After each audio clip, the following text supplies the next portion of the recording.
Examinations ఉన్నటువంటి సెంటర్స్లో practical examination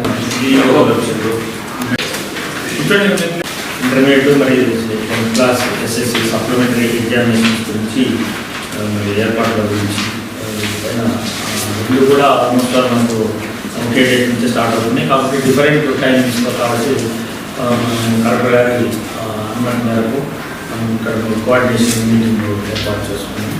ఈ కోఆర్డినేషన్ మీటింగ్లో ఆల్ డిపార్ట్మెంట్స్ లైన్ డిపార్ట్మెంట్స్ ఎవరైతే ఉన్నారో వీళ్ళందరూ కూడా మెయిన్ ఎగ్జామినేషన్స్లో ఏ విధంగా అయితే అందరూ కూడా పార్టిసిపేట్ అయ్యారు ఆ ప్రకారంగా ఆల్ డిపార్ట్మెంట్స్ ఇన్వాల్వ్ కావాలి. మరి సప్లిమెంటరీ కదా చిన్న ఎగ్జామ్ అనేటువంటి తక్కువ సెంటర్స్ తక్కువ స్టూడెంట్స్ అటెండ్ అవుతున్నారు అనేటువంటిది కాకుండా దీన్ని ఏదైనా కూడా ఏ ఎగ్జామ్ అయినా కూడా మనం ఎగ్జామినేషన్ అనేది పరిగణిస్తూ అందరూ ఆల్ డిపార్ట్మెంట్స్ అందరూ కూడా మనం పనిచేయాల్సి ఉంటుంది. ముఖ్యంగా ఇందులో రెవెన్యూ డిపార్ట్మెంట్ నుంచి revenue department issue of promotion of approved orders 144 ఇచ్చారు. ఇక్కడ నుంచి మనం 144 మనం ఆర్డర్స్ ఎక్కడైతే ఎగ్జామినేషన్ సెంటర్స్ ఉన్నాయో ఆ అన్ని మండలాల్లో 144 సెక్షన్ మనం ప్రమోట్ చేస్తాము.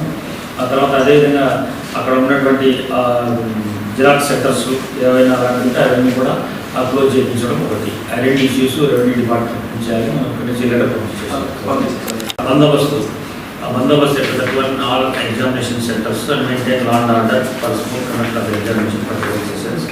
ఆ తర్వాత ఏదైనా బయట convening of activities of inspectors elements rumours ఇలాంటివి ఏమైనా వస్తే APSRTC arrangement of buses timely మరి మనకి ఎగ్జామినేషన్ 9 గంటల నుంచే ఉంటుంది కాబట్టి కొంచెం ఏదైనా లోకల్గా రిక్వెస్ట్ పిల్లలు మరి ప్రిన్సిపల్ పిల్లలతో ఒకసారి మాట్లాడి ఏమంటే టైమింగ్స్లో కొంచెం అటు ఇటు మనకు చేంజ్ చేసేటువంటి 9 గంటలకు ఎగ్జామినేషన్ అంటే కనీసం వాళ్ళు 8:30 8:45 ఎగ్జామినేషన్ సెంటర్స్లో